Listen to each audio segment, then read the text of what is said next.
Boa noite. O Palavras Cruzadas Brasil está começando agora. Nosso convidado é o professor emérito da Fundação Getúlio Vargas, Luiz Carlos Bresser Pereira.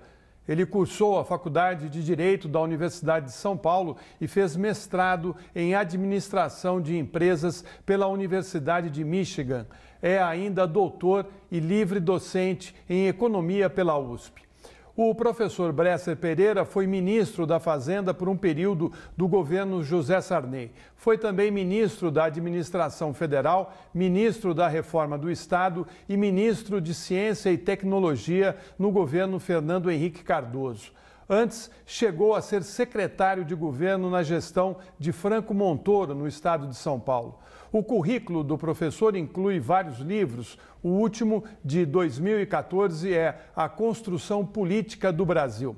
Vão participar da entrevista as jornalistas Kátia Rodrigues, repórter da Rádio Nacional da empresa Brasil de Comunicação, e Eleonora de Lucena, da Folha de São Paulo. Hoje, excepcionalmente, não teremos perguntas ao vivo dos telespectadores via Facebook, porque o programa foi gravado. Mas você pode fazer sugestões ao Palavras Cruzadas Brasil também pelo Facebook. Professor, boa noite. Boa noite, professor. Eu queria começar agradecendo a sua presença aqui, mas com um tema que parece que é latente no país, que é a reforma. Nós precisamos fazer uma reforma na economia. E a primeira, ou a bola da vez, né, é a da Previdência. O que o senhor acha que deve ser modificado, se é que deve ser modificado a Previdência Social no Brasil? Então, existe uma ideia, não é, que foi trazida pelos economistas políticos e elites econômicas brasileiras, de que o Brasil precisa uma reforma fiscal estrutural. Não é?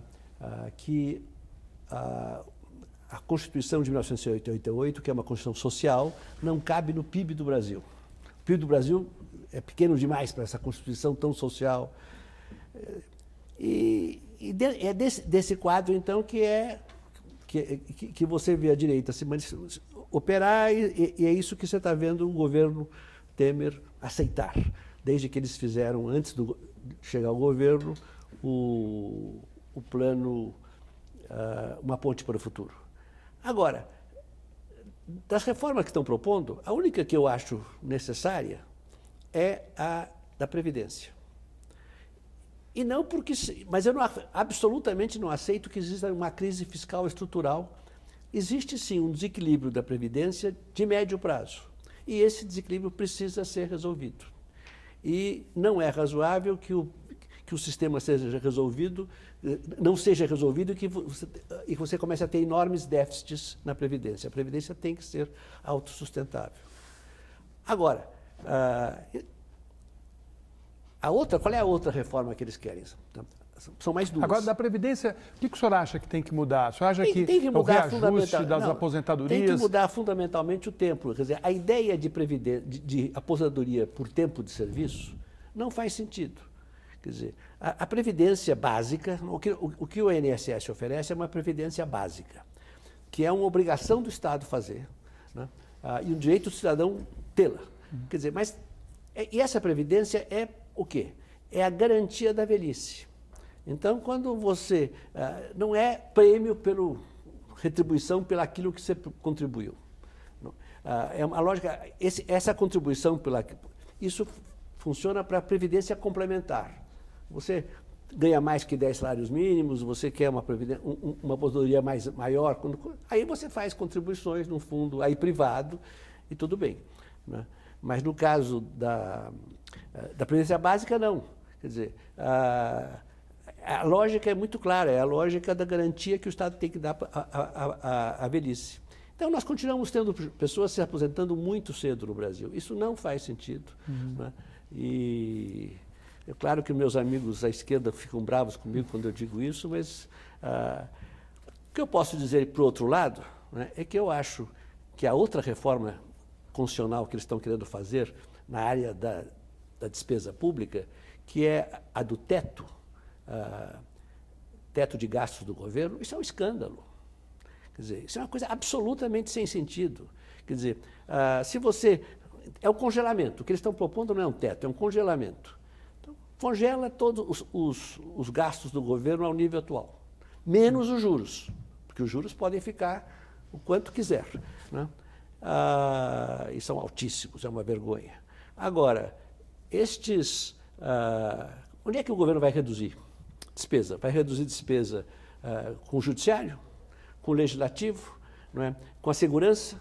Não vai. Então vai resolver aonde? Vai reduzir onde? Vai reduzir no investimento público, que já é um mínimo, e isso é uma coisa muito ruim para o Brasil, e vai reduzir em educação e saúde, que são os dois grandes gastos, né? Então, isso é inaceitável, né? Quer dizer, eu acho que isso não passa, não deve passar, né? Nós construímos um estado do bem-estar social no Brasil, modesto. O estado do bem-estar social é uma coisa muito econômica, além de ser muito justa, porque garante, né, especialmente educação e saúde para todos, né? Além disso, ele é muito eficiente, porque o custo do SUS, por exemplo, imagine que em vez de nós termos o SUS, vamos fazer uma reforma no SUS, acabamos com ele, quanto é que custa União, estados e municípios, tanto, pegamos isso, dividimos pelos brasileiros, não é? De acordo com uma regra qualquer, e acabou. O que ia acontecer no Brasil? Ia acontecer uma desgraça geral. Quer dizer, porque os pobres iam ficar absolutamente inseguros, sem assistência, aqueles... Né? Isso não tem cabimento. Kátia? Ministro, eu queria lhe perguntar, o senhor nesse último livro, o senhor avaliou os pactos e com o comportamento da elite brasileira.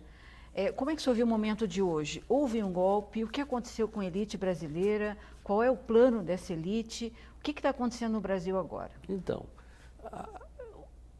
a elite brasileira, a gente pode sempre dividir os empresários industriais dos empresários financeiros e dos rentistas. Rentistas são os capitalistas que vivem de aluguéis, juros e dividendos. Não trabalham, portanto. Feita essa divisão, a grande esperança que eu revelo nesse livro é de que haja uma coalizão desenvolvimentista e progressista entre trabalhadores, classes médias progressistas e, não é, os empresários industriais. Isso já houve no passado no Brasil, né, e o Lula fez um grande esforço para conseguir isto, né? A Fiesp, num certo momento, também trabalhou nessa mesma direção. Agora, o que aconteceu foi que, no governo da Dilma, né, a taxa de lucro dos empresários industriais caiu radicalmente, devido essencialmente à enorme apreciação cambial que aconteceu no governo Lula.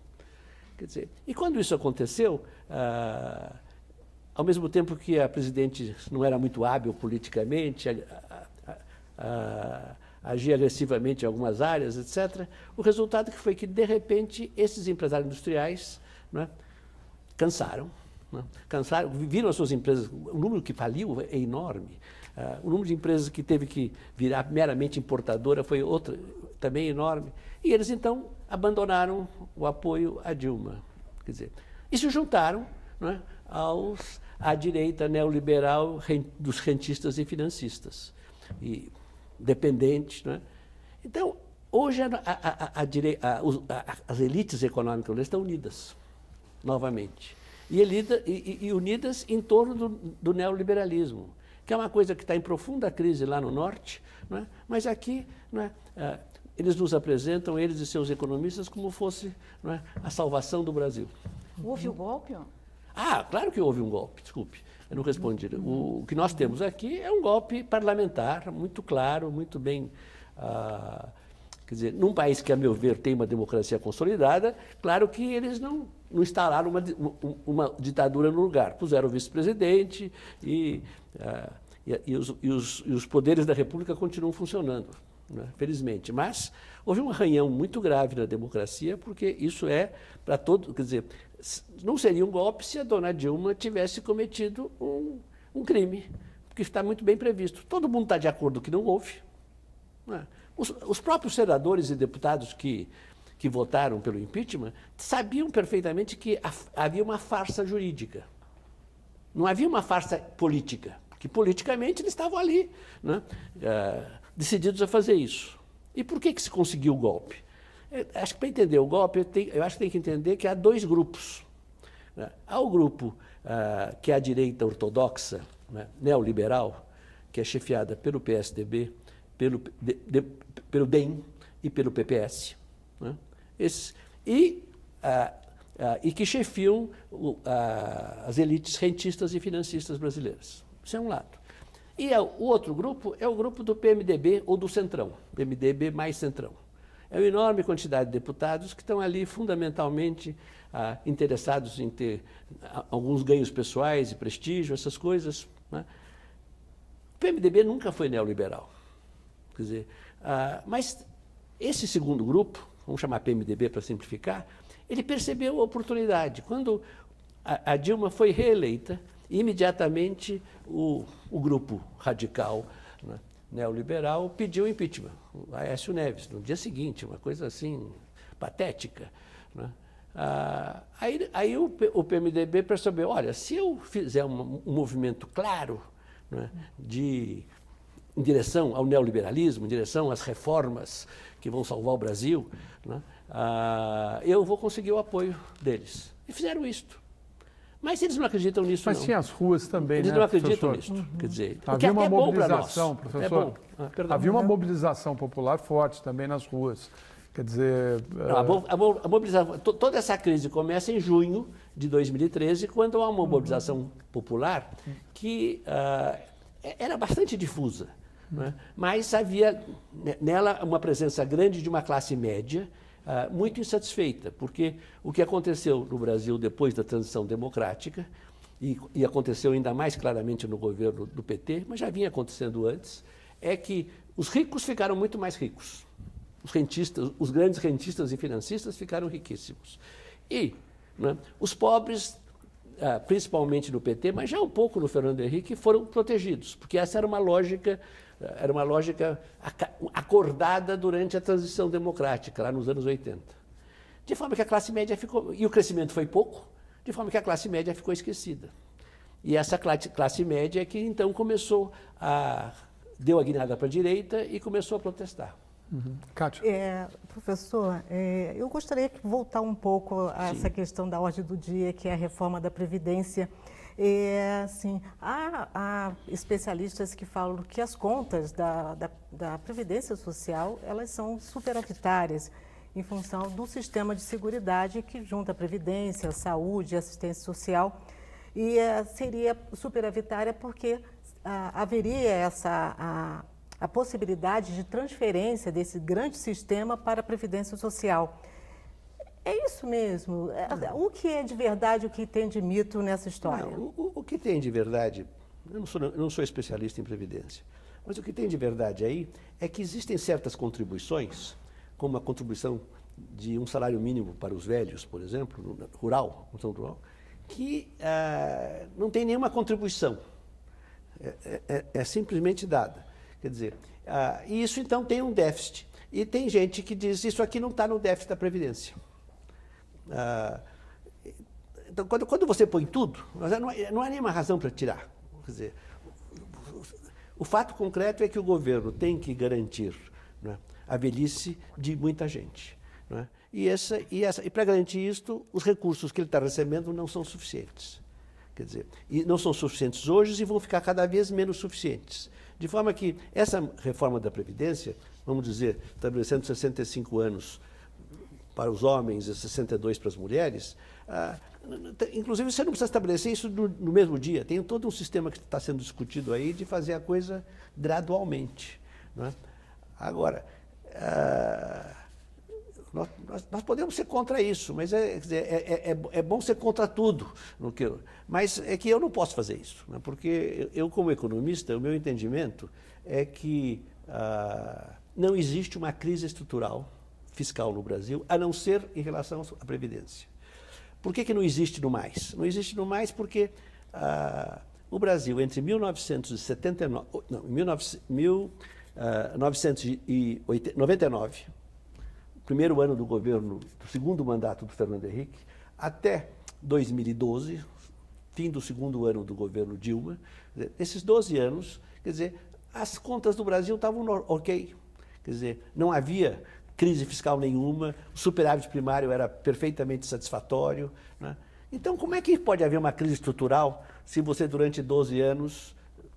Agora houve uma crise grande, uma crise fiscal grande, né? Porque realmente a presidente Dilma cometeu erros e porque a recessão foi muito grande. E temos que tomar conta disso, resolver estes problemas. Mas o que essa gente quer não é resolver esses problemas. O que essa gente quer, né, é os financistas, rentistas, neoliberais, os seus economistas, o que eles querem é reduzir o tamanho do Estado. Quer dizer, é reduzir os direitos dos trabalhadores, porque tem a outra reforma que eles querem fazer, que é absolutamente inaceitável, que é tornar a consolidação das leis do trabalho, que nem os militares tiveram coragem de mexer, eles estão querendo mexer, através de tornar as negociações coletivas valerem sobre a consolidação. Isso para sindicatos muito fortes pode ser bom, mas para sindicatos fracos, isso é um desastre para os trabalhadores. Ministro, o governo Temer, já nesses primeiros dias, tem enfrentado mobilizações e críticas e vaias, digamos, há uma sensação nas ruas de não apoio a esse governo. Como é que o senhor vê a manutenção desse governo? Ele vai ser um governo instável, ele não deve prosperar? Essa coalizão que o ampara, conservadora, como o senhor descreveu antes, ela se manterá? Esse ataque que o senhor está descrevendo aos direitos dos trabalhadores poderá provocar fissuras dentro dessa própria base? Essas manifestações, como afetam o governo e como é que o senhor vê daqui para frente? Professor, eu vou pedir para o senhor responder essa pergunta. Depois do nosso intervalo, a gente vai para um rápido break e a gente volta já já.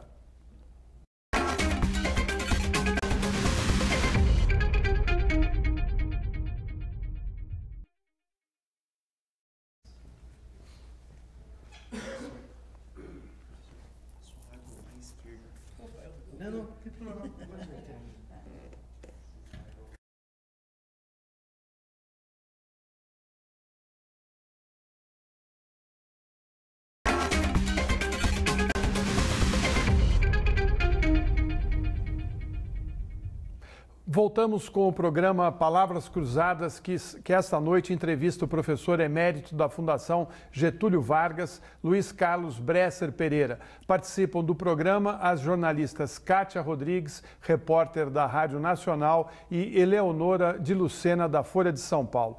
Hoje, como o programa foi gravado, não temos perguntas ao vivo dos telespectadores, mas todos podem dar sugestões ou fazer observações também pelo Facebook. Palavras Cruzadas, vou repetir, Facebook/Palavras Cruzadas Brasil.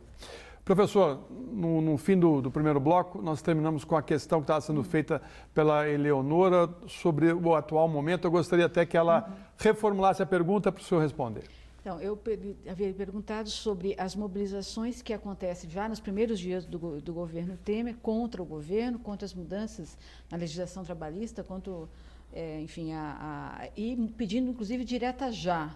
Né? Como é que o senhor vê a durabilidade desse governo, essa coalizão que viabilizou esse governo tende a se manter unida ou deve ter fissuras? Como é que o senhor vê o governo Temer daqui para frente? Eu entendo que esse governo começa sem legitimidade política e vai terminar o seu governo sem legitimidade política. Aqui legitimidade no sentido que não é legalidade. Legalmente, né, foi um golpe, mas depois do golpe, né, a não ser que o Supremo Tribunal diga diferente, o que eu não acredito, né, eu creio que ele vai terminar o seu mandato. E vai terminar seu mandato num quadro de falta de legitimidade, ou seja, falta de apoio na sociedade. Porque o conceito de legitimidade em sociologia política é de Max Weber. Né?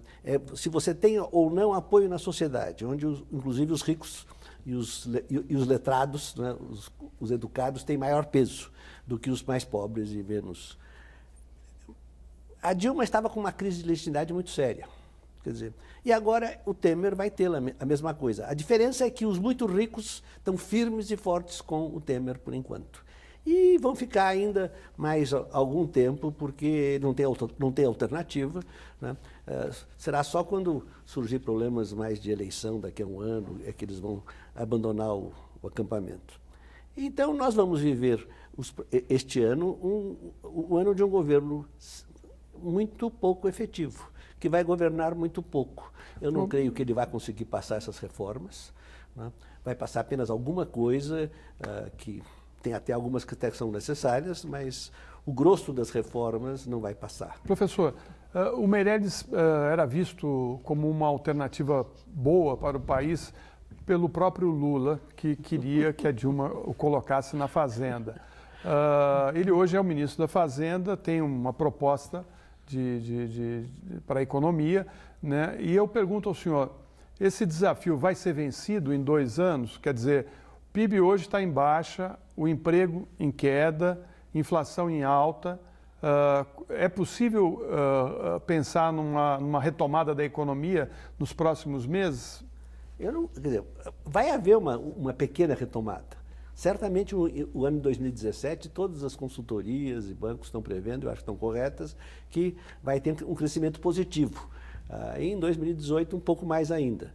Mas isso faz parte da lógica cíclica das economias capitalistas e, portanto, isso vai acontecer agora. Mas o Brasil não vai retomar o crescimento de jeito nenhum. Não há a menor perspectiva disso. Quer dizer, porque se eles quisessem realmente um desenvolvimento mais rápido, o que eles estariam fazendo fundamentalmente? 2 coisas. Eles estariam baixando a taxa de juros, que é um escândalo a taxa de juros que nós temos no Brasil, que temos agora. Estariam baixando a taxa de juros e estariam procurando salvar as empresas, porque essa crise econômica em que nós nos metemos foi uma crise desencadeada pela queda do preço das commodities que o Brasil exporta, que aconteceu toda ela, uma queda de 50% para a soja e para o minério de ferro, no segundo semestre de 2014. Ali, enquanto estava havendo eleição. Mas a isso se somou um outro fator puramente econômico também, é que as empresas industriais, e mais generalmente todas as empresas, começaram a se endividar fortemente desde 2008, né? E como os seus lucros eram muito baixos, ficaram sem condições de pagá-los. De forma que, quando chegou em 2015, né, elas começaram a tratar de pagar as dívidas, porque já não podiam mais, e suspenderam totalmente os investimentos. Então, o governo tinha que estar dando um apoio muito forte, muito firme para essas empresas. E a terceira coisa que o governo devia estar fazendo era procurar aumentar os investimentos públicos. Além de fazer as concessões que está procurando fazer, ele próprio fazer investimentos públicos. Era o que o Nelson Barbosa fez. Quer dizer, ou estava propondo se fazer e começou a fazer. A única coisa que tem a favor do governo Meirelles é que ele não voltou àquela loucura do Joaquim Levy. Quer dizer, aquela ideia... Lembram quando o Nelson Barbosa, como ministro do Planejamento, defendeu que houvesse um déficit no orçamento? Ele viu, não dá para ter outro jeito. Pôr um déficit. Foi um escândalo, né? Todas as pessoas bem pensantes do Brasil se protestaram, etc. Agora, o governo Meirelles fez exatamente isso, pôs 170 bilhões de déficit, e todo mundo está achando ótimo. Aliás, eu acho melhor isso do que vamos zerar o déficit e fazendo uma loucura completa e não chega a coisa nenhuma. Kátia. Professor, eu gostaria de falar sobre as manifestações, né? O senhor acha que essas manifestações refletem a preocupação das pessoas com a crise econômica, com a classe política, e essas manifestações podem, de uma certa maneira, ecoar no Congresso de forma a atender esse chamamento de eleições diretas para presidente? Então, eu acho que existe no Brasil uma indignação muito grande com a classe política, né? Não só pela corrupção em que ela se envolveu, mas também pela incapacidade clara que ela tem apresentado de apresentar soluções para os problemas brasileiros, né? O Brasil é um país que está semi-estagnado, crescendo a uma taxa de 1% per capita ao ano, desde 1980. Ou melhor desde 1994, porque entre 80 e 94 era a crise da dívida externa e a alta inflação. Essas duas coisas se resolveram com o Plano Real e, no entanto, depois disso o Brasil continuou crescendo muito pouco, a não ser durante 4 ou 5 anos do governo Lula, graças a um boom de commodities. Quer dizer, então, quando eu converso com as pessoas, é curioso, não são só os pobres, eu também encontro pessoas que me surpreendem, porque dizem que de nível bem mais alto, que eu tenho mais contato com elas, que me dizem, tenho lido as suas coisas, a situação está muito ruim, você tem razão, precisamos repensar o Brasil.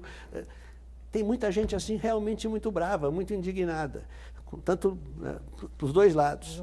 Então, isso está se referindo. Essa passeata, para mim, foi uma surpresa muito agradável. Né? Eu gostaria de ter estado lá, eu nem percebi que ia haver passeata, não sei o que aconteceu comigo, mas isso é uma coisa politicamente muito saudável, né? Porque mostra que os brasileiros, né, querem a democracia e estão esperando dos políticos que ofereçam a elas uma proposta.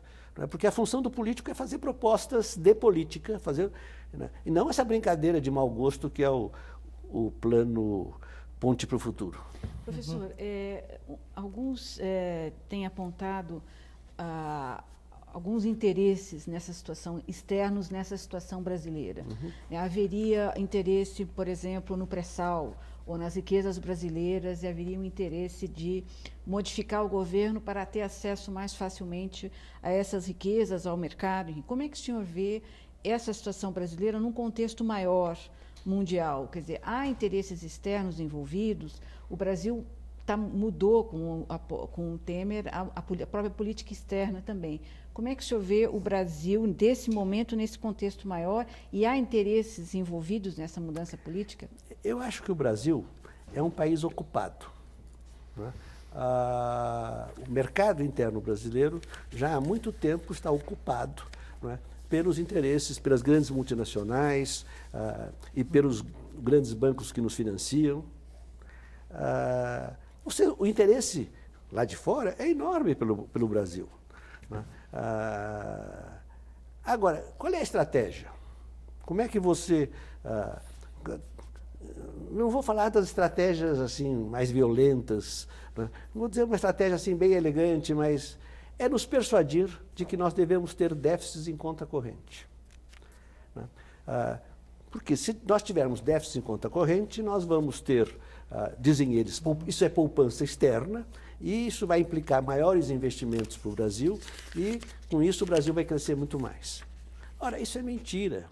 É uma mentira que os brasileiros acreditam, né? Porque são subordinados, porque são dependentes, porque são colonizados.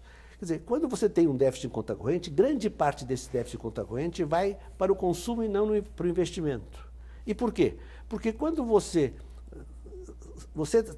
tem 0 de déficit em conta corrente, aí você aumenta para 4% o déficit em conta corrente, o que acontece com a taxa de câmbio? A taxa de câmbio se aprecia imediatamente para equilibrar, agora em torno de 4%. Aí, quando a taxa de câmbio apreciou, né, o que aconteceu? As empresas nacionais ficam desestimuladas a investir, porque elas passam a não ser competitivas. Podem ser bem administradas, etc. Então, por que houve essa enorme desindustrialização no Brasil? Porque a taxa de câmbio esteve muito alta. Pensem, por exemplo, o último período de grande apreciação cambial foi entre 2007 e 2014, primeiro semestre de 2014. A preços de hoje, a taxa de câmbio era de 2,50. E nós sabemos que a taxa de câmbio de equilíbrio, que torna competitivas as boas empresas brasileiras, é 3,80, 3,90. Acho que aumentou um pouco já com a da inflação. Entende? Então, essa diferença entre 3,90 e 2,50, né, é uma desvantagem competitiva brutal, né? Agora, por que nós aceitamos isso? Por que nós aceitamos isso? Nós aceitamos porque, de um lado, porque muitos de nós perderam a ideia de nação e acham, né, que lá em cima eles sabem melhor o que é bom para nós do que nós mesmos. Isto está espalhado, quer dizer, é a tese da integração internacional do Brasil. Eu sou 100% a favor da integração internacional do Brasil. Mas o que eles propõem é uma integração subordinada. O que eu proponho é uma integração competitiva. Então, essa é a primeira coisa. Agora, existe uma outra coisa, além dessa perda da ideia de nação, que é muito forte já nos últimos 30 anos, a outra coisa muito grave é a alta preferência pelo consumo imediato. E essa é uma outra razão para eles aceitarem o déficit em conta corrente, porque déficit corrente é taxa de câmbio apreciada, taxa de câmbio apreciada é viagem para Miami.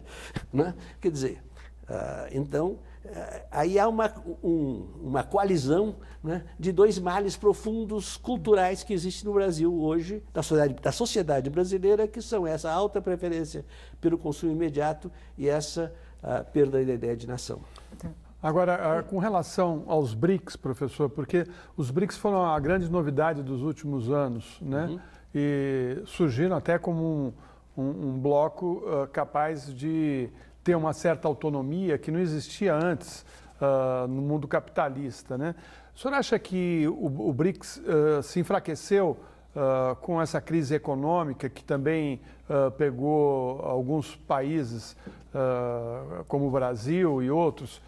Qual vai ser o papel dos BRICS daqui para frente? Então, veja, os BRICS foi uma invenção de um técnico da McKinsey, mas, da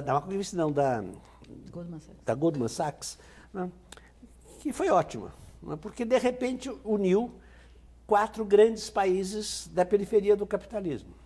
Né, e que, portanto, têm interesses comuns em proteger os seus mercados e não serem ocupados, né, pelas empresas multinacionais e pelo sistema financeiro internacional. Muito bem.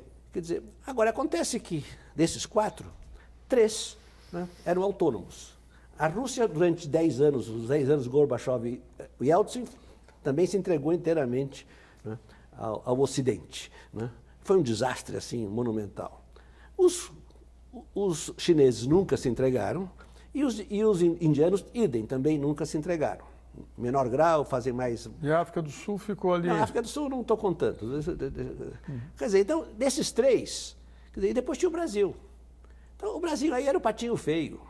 Quer dizer, era um país com taxas de... Quantos artigos eu escrevi na Folha dizendo, olha, BRICS, ótimo, uma boa associação, mas olha as taxas de crescimento. As taxas de crescimento da China e da Índia, e naquela época também era antes da crise do petróleo da Rússia, são muito maiores que a brasileira. Quer dizer, além disso, eles têm muito mais autonomia que nós. Agora, de qualquer forma, o BRICS é uma ótima coisa, porque se a gente consegue se apoiar um no outro, seria uma beleza.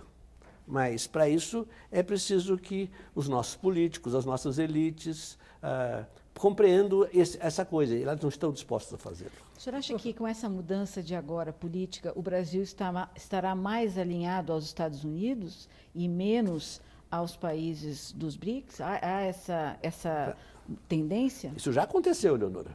É só ver as manifestações do governo americano a respeito do golpe, né, que não isso é golpe bom, nenhum. Ou não é bom para o Brasil? Para o Brasil isso é muito ruim, não é? Porque o problema do Brasil é ele conseguir autonomia nacional. Não é? Em relação a quem? Não é em relação à China ou à Rússia ou à Índia. É em relação aos Estados Unidos, à Inglaterra, à França, à Alemanha. É isso que nós precisamos, autonomia. Autonomia para competir. Né? Porque isso é uma outra coisa que é muito importante. Né?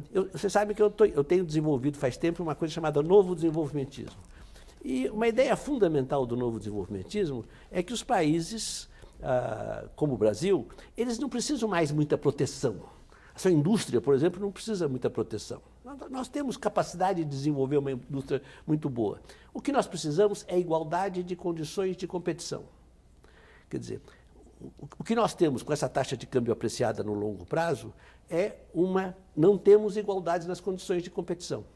Quer dizer, fica uma desvantagem competitiva. Como também, quando nós paramos de investir na infraestrutura, ou investimos muito pouco, porque só o setor privado pode investir, porque é uma tolice, né? E o Estado não faz poupança para poder investir na infraestrutura, outra vez você cria uma desvantagem competitiva para nós, que é muito ruim. Então, o Estado brasileiro tem obrigação de garantir as condições para que as empresas brasileiras tenham condições de competir internacionalmente. Quando o senhor fala, né, defende a ideia de nação, Estado-nação, né, o senhor está se referindo a um processo de reindustrialização do Brasil, o de investimento em infraestrutura, um investimento pesado em infraestrutura. Como que o senhor idealiza essa ideia de Brasil-nação? Veja, o mundo hoje é coberto de Estados-nação. Agora, os Estados-nação ou são competitivos, né, ou são subordinados. Quer dizer, o Brasil é tipicamente um Estado-nação subordinado. Né, e isso não leva a lugar nenhum. Nós precisamos, né, reindustrializar, sem dúvida nós precisamos reindustrializar. Eu faço parte, inclusive, de um grupo chamado Grupo Reindustrialização. O que é preciso para isso? Aquela igualdade de condições a que eu estava me referindo. Quer dizer, o Estado tem que garantir as condições para a acumulação de capital e, portanto, o desenvolvimento econômico brasileiro. Quer dizer, e para isso o que ele tem que fazer? Tem que manter uma taxa de juros decente, e não essa taxa de juros que nós temos, tornar a taxa de câmbio competitiva e mantê-la no nível competitivo, isso é perfeitamente viável. E terceiro, precisa investir na infraestrutura fortemente. E cadê a política industrial, você pode me perguntar? Olha, a política industrial também eu sou a favor, mas para mim não é o essencial. Porque a política industrial, para mim, é uma coisa que se aplica estrategicamente. Muito mais importante é ter a taxa de câmbio certa e ter um investimento forte na infraestrutura. Professor, nós vamos para mais um intervalo. Palavras Cruzadas volta já já.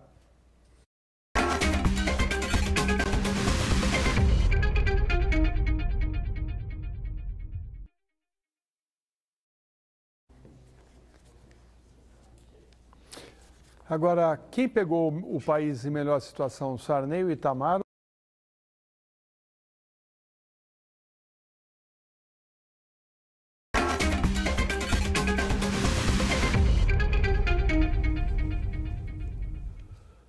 Estamos de volta com o Palavras Cruzadas, que esta noite entrevista o professor emérito da Fundação Getúlio Vargas, Luiz Carlos Bresser Pereira. Professor, desde a redemocratização, o país teve 3 vices assumindo a presidência: o José Sarney, o Itamar e agora o Temer. Qual dos 3 pegou o país em melhor situação ou numa situação econômica menos ruim? Eu acho que foi o Itamar. De qualquer forma, eu tenho certeza de uma coisa. Desses 3, né, o Itamar foi de longe o melhor. Eu diria que o Itamar foi realmente um grande presidente. As elites brasileiras, aqui paulistas especialmente, riam do Itamar o tempo todo, porque ele era um homem simples, mas ele era um homem que entendia de política, muito bem entendido, e sabia então como agir no plano político, e segundo, ele tinha a ideia do interesse público para ele era absolutamente dominante. Ele se guiava por isto, né, sem hesitação, fazia seus acordos, mas com isso muito claro. Isso é raro você encontrar em políticos e, portanto, eu tenho uma bela lembrança do presidente Itamar Franco. Ministro, uma das questões em pauta hoje é o petróleo, a mudança na lei da exploração do petróleo e do pré-sal. Qual é a sua visão sobre isso? E se o senhor acha que o pré-sal está no coração dessa disputa hoje ou não? Quer dizer, eu acho que não há nenhuma necessidade de fazer essa mudança. Quer dizer, o que se quis com essa medida de garantir a presença da Petrobras em todas as explorações é que ela garantisse também o controle da tecnologia. E eu acho isso muito bom e muito necessário. Quer dizer, o problema que existe com a Petrobras é que a Petrobras entrou numa situação financeira difícil, não apenas por causa da corrupção, mas principalmente porque investiu demais no pré-sal. Quer dizer, acreditou demais no pré-sal. O pré-sal não era nenhuma maravilha, né, como se imaginava, porque o custo de extração do petróleo é alto. De forma que com esse preço que está aí do petróleo, que caiu muito depois daquela... o pré-sal ainda é econômico, dizem, mas é econômico ali, né, sem grandes... mas, de qualquer forma, essa é uma riqueza muito importante e que o Brasil devia cuidar, né, de guardar para ela. Mas isso, né, isso só se nós voltarmos a ser nacionalistas econômicos ou voltarmos a ser desenvolvimentistas, que o desenvolvimentismo é o nacionalismo econômico mais uma intervenção moderada do Estado na economia. Se nós aceitarmos que o nacionalismo é nome feio, como fazem como fazem os americanos, franceses e ingleses, nossos amigos, né? Se nós aceitarmos isso, né, a gente entrega a Petrobras, entrega tudo. Nós estamos fazendo isso, né, assim, sistematicamente, né, e vamos fazer mais ainda. Quer dizer, e é uma visão, aquelas duas coisas, perda da ideia de nação e consumo imediato, né? Isso, os nossos netos, filhos, netos vão pagar bastante por isso. Professor Bresser, em função das eleições presidenciais dos Estados Unidos, a Hillary Clinton e o Donald Trump, como é que, assim, como é que o senhor vê o pensamento dos dois, as propostas dos dois, e como o senhor acha que vai ficar essa relação com o governo que está no momento? Veja, eu acho que os Estados Unidos estão passando por e o Ocidente mais amplamente, estão passando por uma profunda crise, né? É uma crise econômica desde 2008, e que eles não resolveram ainda. As taxas os níveis de vida nos Estados Unidos estão um pouco acima de 2008, na Europa estão no mesmo nível, se não abaixo. E uma crise política muito grande, né, que se manifestou no Brexit, de maneira mais na saída da Inglaterra, do Reino Unido, da União Europeia, mas se manifesta também no Trump, e se manifesta também na Marine Le Pen e outros partidos de extrema-direita na Europa que cresceram muito. E o meu entendimento de que essa é uma crise da globalização neoliberal.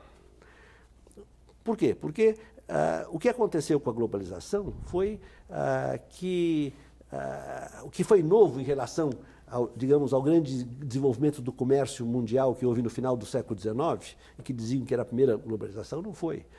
Porque o que houve foi que, com esta globalização que acontece na segunda metade do século XX, e está aqui até hoje, e vai ficar, né, o mundo inteiro foi coberto também por empresas multinacionais. E o que aconteceu? Os lucros das empresas multinacionais deixaram de ter origem no mercado interno de cada país. O que aconteceu, então, com as elites econômicas desses países, as burguesias desses países, Estados Unidos especificamente? Eles perderam a ideia de solidariedade nacional. Porque, para mim, toda a lógica política do capitalismo foi sempre uma combinação dialética de duas ideologias. O nacionalismo econômico, ou o desenvolvimentismo, e, né, o liberalismo econômico.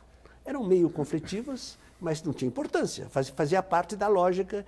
Quer dizer, quando você era a favor do liberalismo econômico, você também estava entrando dentro da luta de classes, sociedade civil, luta de classes, Karl Marx. Quando você pensava em termos de nação, aí vinha a ideia de solidariedade nacional, né? Todos estamos juntos aqui para competir com o inimigo externo. Isso acabou. Quer dizer, o momento assim paradigmático que isso acaba, no meu entender, lá no norte, foi a entrada do México na NAFTA. Quer dizer, eu nunca vi os sindicatos e os grupos populares nos Estados Unidos agirem tão fortemente contra uma política quanto foi essa, enquanto se discutia a entrada ou não dos Estados Unidos, do México na NAFTA, né? Entraram. As multinacionais ganharam, ganhou o Clinton, né? Quer dizer, isso foi um desastre. Quer dizer, para os trabalhadores. Agora estão descobrindo. Então nesse quadro é que eu vejo, né? Veja o México. O México é o caso de total entrega, né, ao império. Agora tivemos um episódio, quer dizer, é um país semi-estagnado, como o Brasil, se não pior que o Brasil, porque a renda per capita deles está crescendo, acho que menos que o Brasil, na média, porque a população deles cresce muito, cresce 2% ao ano, a nossa só 1%. Os salários deles baixaram fortemente, né? Os salários na cidade do México já são menores do que os salários em Xangai, né? Quer dizer, isso foi o resultado dessa integração, né, subordinada no norte. Uhum. Quer dizer, isso é o resultado, então, desse neoliberalismo que agora está em crise. A crise é essa, a crise política e a crise econômica. Agora, por que o governo norte-americano nunca se interessou, por exemplo, em ter ações como a França e a Alemanha tiveram quando surgiu a proposta da comunidade europeia? Por que os Estados Unidos nunca tentaram colocar a América do Sul e a América Central como parceiros, tentando elevar o seu consumo e elevar a sua condição de vida? Porque é inviável, não é? Quer dizer, você, para fazer integração, você tem que integrar iguais, ou razoavelmente iguais. Quer dizer, a União Europeia já teve problemas complicados ao integrar Portugal, especialmente a Grécia, que a gente sabe que foi uma coisa muito confusa. Quer dizer, aqui eu sou muito crítico da integração do México, né? Graças a Deus o Brasil está fora desta, né? Quer dizer, você tem que ter a sua autonomia nacional para fazer suas políticas, porque senão você se subordina. Quer dizer, o que é terrível no neoliberalismo, né, é que como você, de um lado, o neoliberalismo nasceu, de um lado, da perda da ideia da solidariedade nacional e o enfraquecimento brutal do socialismo e, portanto, a ideologia da solidariedade humana, vamos chamar assim, que é o socialismo, quer dizer, com o colapso da União Soviética, a queda do muro. Então, de repente, você... E aí é que o neoliberalismo se tornou superpoderoso nos anos 90. E ainda manteve-se até 2008, superpoderoso. E esse neoliberalismo é a luta de classes de cima para baixo. Como dizem os americanos, top-down. É uma coisa terrível, porque a luta de classes era uma coisa que os marxistas, os comunistas defendiam, e eu acho que estavam certos em defender, para lutar por seus interesses junto às classes ricas, né? E depois fazer acordos, porque não adiantava querer... Afinal, tinha que chegar a um acordo, não tinha outra coisa a fazer. Agora, o que você vê é o contrário, né? E isso é muito ruim, isso desorganiza toda a sociedade. Você vê, eu estudei nos Estados Unidos em 1960 a 61. Os Estados Unidos eram um grande país democrático, um exemplo para todo mundo e uma sociedade coesa. Eu vi o debate entre o Nixon e o Kennedy. Foi um dos primeiros debates que houve assim, de candidatos a presidente. Foi fascinante, porque além de serem brilhantes os dois, as diferenças que tinha entre um e outro eram mínimas, porque a sociedade era coesa. Hoje os Estados Unidos é uma sociedade dividida. Hoje, agora, aqui no Brasil, nesses últimos 5 anos, o Brasil virou também uma sociedade dividida. Isso é muito ruim. Professor, e como é que o senhor vê o desenrolar dessa crise que o senhor está descrevendo como mundial? Na verdade, o modelo está encalacrado desde 2008, tem uma crise política, tem uma ascensão de uma direita raivosa em vários lugares do mundo. Muita gente compara essa situação com o início do século XX, que desagou em 2 guerras mundiais. Como é que o senhor vê a superação dessa situação? A gente corre o risco de ter um desfecho mais traumático? Como é que o capitalismo vai prosseguir ou não vai prosseguir? Então, eu não acredito que nós teremos mais grandes guerras. Quer dizer, o meu amigo Zé Luiz Fiore, né, está organizando um curso especial lá no Rio de Janeiro sobre guerras, porque ele está sempre preocupado com a Terceira Guerra Mundial. Ele é um notável cientista político, no meu entender. Mas, né, a minha ideia é de que as guerras deixaram de fazer sentido econômico para os países. Quer dizer, as guerras entre eles. A guerra isso já tinha acontecido em 1914, e, no entanto, eles entraram naquela guerra, que depois continuou em 1939. Quer dizer, e foi um desastre, quer dizer, ninguém ganhou, todos perderam. Se houver outra guerra entre Estados Unidos e China, por exemplo, é um desastre para todos, para os dois lados, ninguém ganha, não há a menor chance de um ganhar do outro e vice-versa. Imagine agora os chineses sentados em Washington ou os americanos sentados em Pequim, fora de cogitação, né? Então, o que tem ainda, que é terrível, são as guerras coloniais. Quer dizer, a guerra do Iraque, a guerra da Síria, a guerra da Líbia, né? Isto, quer dizer, a guerra atual do Iêmen, quer dizer que aí é a Arábia Saudita, né, apoiada pelos Estados Unidos, é que fazem a guerra, que é o pior país do mundo. Eu acho que não há país pior, eu acho que a Arábia Saudita é muito pior do que a Coreia do Norte, né?